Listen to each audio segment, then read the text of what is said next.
Hey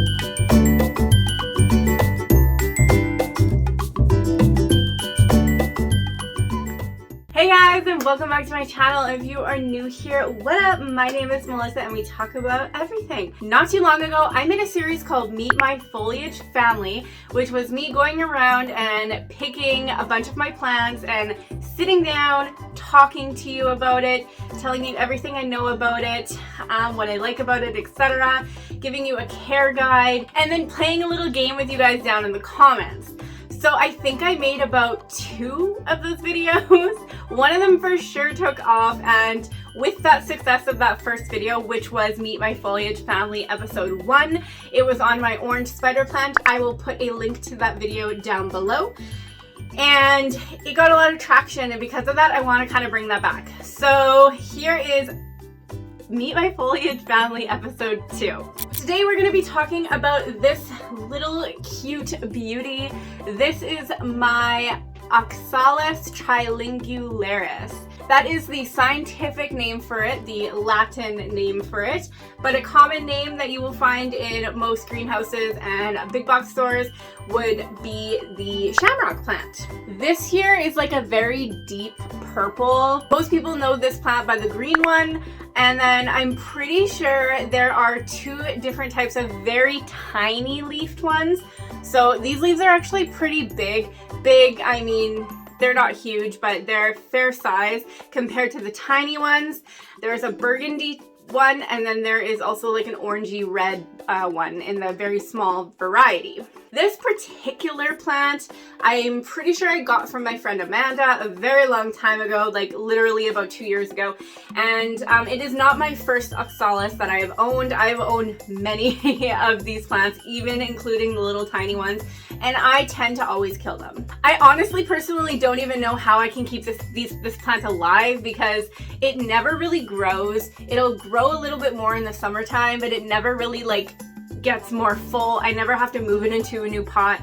The roots are never like root bound or anything, so I don't really know how I'm keeping it alive, but I am. As you can see, these leaves, they're kind of folded down. During the day, the leaves will be open. I'll put a picture. Right now, they are closed a little bit. I did just run from the house to here. It's a little bit darker outside, and it's darker in my greenhouse, so I think that it thinks that it is nighttime. So the leaves are folded down. Another cool thing about this guy is that when it blooms little tiny white kind of pinkish flowers, and those will also open and close at nighttime and daytime. The roots on these guys are actually like a rhizome, so it's like little tiny bulbs. So if you ever wanted to propagate it, that's the only way that you could propagate it, is by pretty much taking this out of the pot and then splitting the plant in 2 or 3 or 4, however big your plant is, and then just repotting that into a new pot. This guy does grow decently big, about 20 inches tall, and it's really only common as an indoor plant.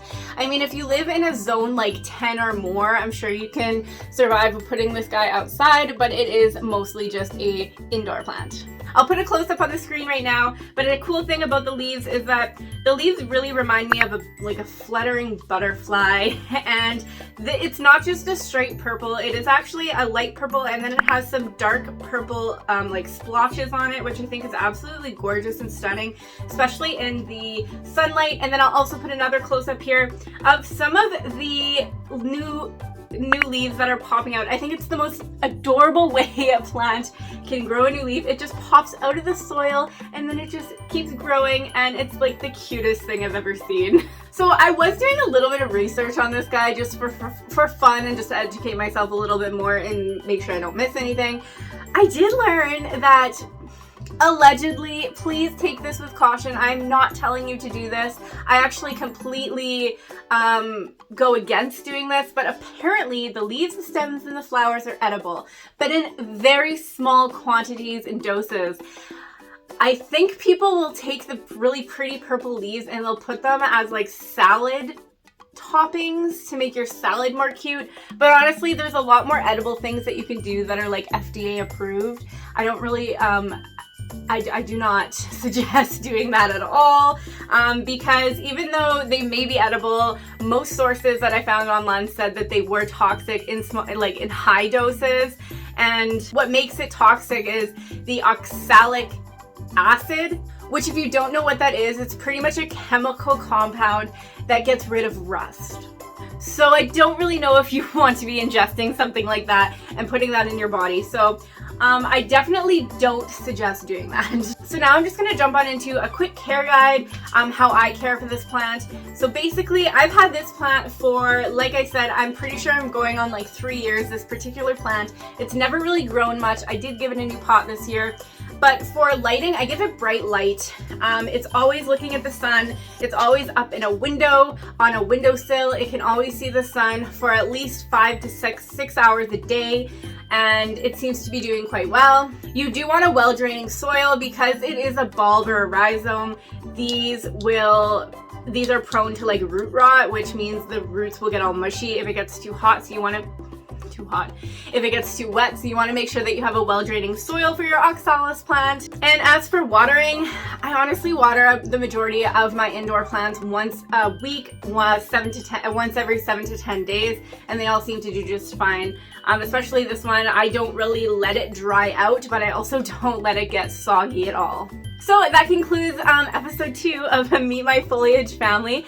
And the fun part about this now, if you've made it this far, is to help me name this guy. Like I said, he kind of resembles a butterfly. He's a really deep Merlot-y purple. Kind of should be like my signature plant, Merlot Mama.